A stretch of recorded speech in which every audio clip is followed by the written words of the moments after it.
Saya mengenal pengajian jihad pagi sekitar pertengahan tahun 2016.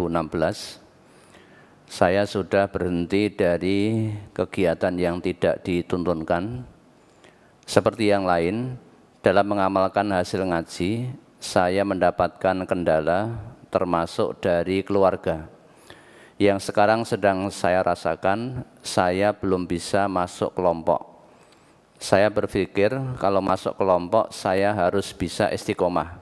Dan saya belum tahu banyak apa saja yang harus dilakukan setelah masuk kelompok. Tapi niat dalam hati saya sudah sangat kuat. Mohon solusinya, Ustaz. Kalau mau masuk ke kajian MTA dalam hal ini ke cabang, misalkan, itu ada konsekuensinya memang. Tidak hanya asal daftar. Konsekuensi yang tidak bisa ditawar-tawar lagi oleh seluruh warga MTA itu adalah mengamalkan hasil kaji. Itu nidhamnya, aturannya begitu. Maka kalau tidak siap mengamalkan hasil kaji, apapun resikonya, tidak akan diterima menjadi warga MTA.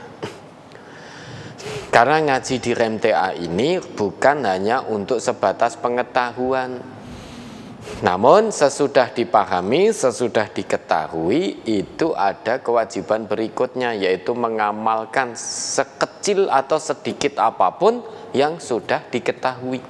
Meskipun baru tahu kebenaran satu ayat, itu harus diamalkan. Karena al-ilmu bila amalin kasyajari bila samarin. Ilmu tanpa pengamalan itu laksana pohon tanpa buah, tidak bisa bermanfaat bagi orang lain. Padahal kita mengetahui, selain diperintah oleh Allah agar menjadi seorang yang soleh, soleh ini berarti untuk pribadi, namun juga diperintah menjadi seorang muslih. Muslih itu berarti bisa memberi manfaat kebaikan kepada orang lain. Itu soleh dan muslih. Nah, untuk bisa menjadi orang muslih tentu harus mengamalkan hasil kaji. Begitu pula untuk bisa menjadi orang soleh harus mengamalkan hasil kaji. Nah, warga MTA dimanapun berada punya keterikatan dengan nizam, dengan aturan yang tidak bisa ditawar lagi tadi.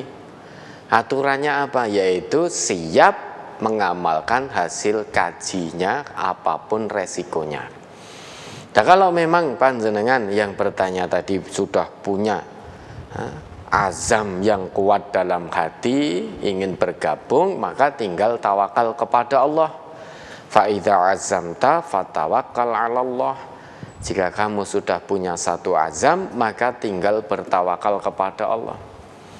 Nah, ini dari mana tadi? Maka salah satu ikhtiar, kalau memang ingin bergabung, bisa panjenengan mendatangi cabang MTA terdekat dengan tempat tinggal panjenengan. Temui pengurusnya di situ, nanti akan diberi penjelasan-penjelasan ya, apa yang harus dilakukan. Memang di MTA sekali lagi, ngaji di MTA bukan hanya untuk pengetahuan. Kalau hanya untuk pengetahuan toh nggak ada manfaatnya. Pengetahuan itu hanya transfer ilmu. Transfer ilmu itu yang awalnya belum tahu menjadi tahu.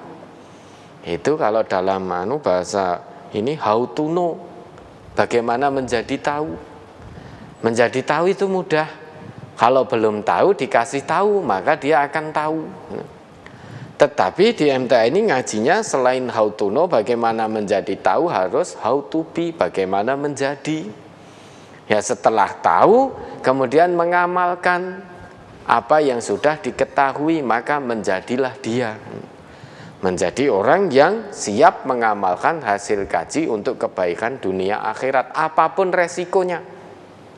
Meskipun dikucilkan oleh keluarga, dimusuhi oleh mertua, dikucilkan oleh masyarakatnya, bahkan diusir dari kampung halamannya, itu harus dihadapi. Tetap mengamalkan hasil kajinya, jangan sampai kalah. Sehingga kita tidak lagi mengamalkan hasil kaji, takut, hanya gara-gara takut dimusuhi masyarakat, takut dikucilkan oleh manusia, sehingga tidak mau lagi mengamalkan hasil kaji. Nah, apapun yang terjadi, kalau sudah siap menjadi warga MTA, apapun resikonya harus mengamalkan hasil kaji. Kalau tidak siap, ya jangan gabung di MTA.